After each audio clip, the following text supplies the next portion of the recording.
Hi friends, இன்றைக்கி நம்ம ஒரு சூப்பரான தக்காளி தொக்கு செய்ய போகிறோம். இதனால் சூப்பராக இட்லி, தோசைக்கு, சாதத்தை கூட பேசி சாப்பிட்லாம். அவ்வளோ எக்ஸலண்ட்டாக இருக்கும்.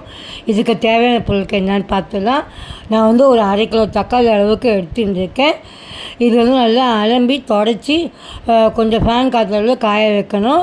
நான் வந்து ஒரு இந்த காரத்துக்கு ஏற்ற மாதிரி தக்காளி தொக்கு ஏற்றா போல் ஒரு 10 12 மிளகா எடுத்துட்டுருக்கேன். கூட வந்து வெந்தயம் 1 ஸ்பூனு, கடுகு 1 ஸ்பூன் எடுத்துட்டுருக்கேன். பண்ணணும். நான் வறுத்து பொடி பண்ணும்போது உங்களுக்கு நான் காட்டுறேன். பாருங்கள், பானி போட்டிருக்கேன் அடுப்பில். இந்த நம்ம எடுத்து வச்ச கடுகு வெந்தயத்தை நம்ம போட்டுடணும். பாருங்கள், இந்த கடுகு வெந்தயத்தை வந்து நல்லா வாசனை வர வரைக்கும் நம்ம வறுத்துக்கலாம்.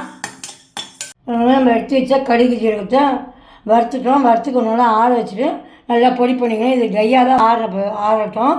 அதுக்குள்ளே வந்து பானியில் கொஞ்சமாக எண்ணெய் விட்டுக்கலாம்.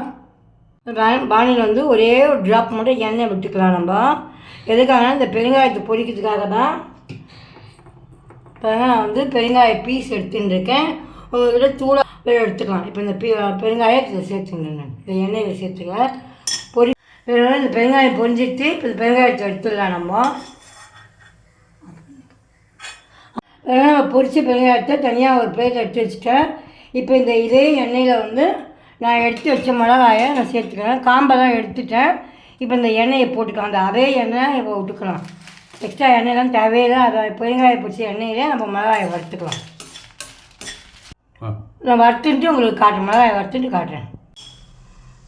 பிறகு மிளகாய் நல்லா வறுபட்டு மிளகாயை நம்ம எடுத்துடலாம். ஆரம்பிக்கு கடுகு வெந்தயத்தை பொடி பண்ணிக்கலாம். அதுக்கப்புறம் வந்து மிளகாயும் பெருங்காயத்தையும் போட்டு நம்ம பொடி பண்ணிக்கலாம். பொடி பண்ண பிறகு அது தனித்தனியாக தான் பொடி பண்ணணும். கடுகு வெந்தயம் தனித்தனியாக பொடி பண்ணணும். மிளகாயும் பெருங்காயம் மட்டும் ஒன்றா சேர்த்து பொடி பண்ணி எடுத்து வச்சுக்கணும். நான் தக்காளியை நல்லா மிக்ஸி ஜாரில் போட்டு நல்லா பேஸ்ட்டாக அரைச்சி எடுத்துட்டுருக்கேன். தொக்கு பண்ணுறதுக்கு ஸ்டவ்வில் ஒரு பேன் போட்டிருக்கேன். இதுக்கு இப்போ நல்லெண்ணெய் ஒரு குழிக்கரண்டி அளவுக்கு நல்லெண்ணெய் விட்டுக்கலாம். இந்த தொக்கு இப்போ எண்ணெய் காஞ்சிட்டு இப்போ நம்ம வந்து தேவையான அளவுக்கு கடுகு போட்டுப்போம். கடுகு போட்டு கடுகு நல்லா பொரிக்கிட்டோம். இப்போ நான் அரைச்சி வச்ச தக்காளி பேஸ்ட்டை நம்ம பானியில் சேர்த்துடுவோம்.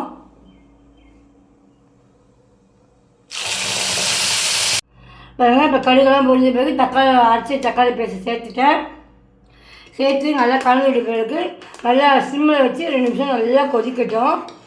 கொதிச்ச பிறகு பார்க்கலாம். அதுக்குள்ளே வந்து நம்ம வறுத்து வச்சதெல்லாம் பொடி பண்ணிக்கலாம். 1 by 1 பொடி பண்ணிக்கலாம். அதனால் இப்போ தொக்கில் வந்து நம்ம தேவையான அளவுக்கு மஞ்சள் பொடி சேர்த்துடுவோம். அதனால் தேவையான அளவுக்கு நம்ம உப்பு போட்டுருவோம். இது சரி, உப்பு போட்டு நம்ம கலரி விட்டுக்கலாம்.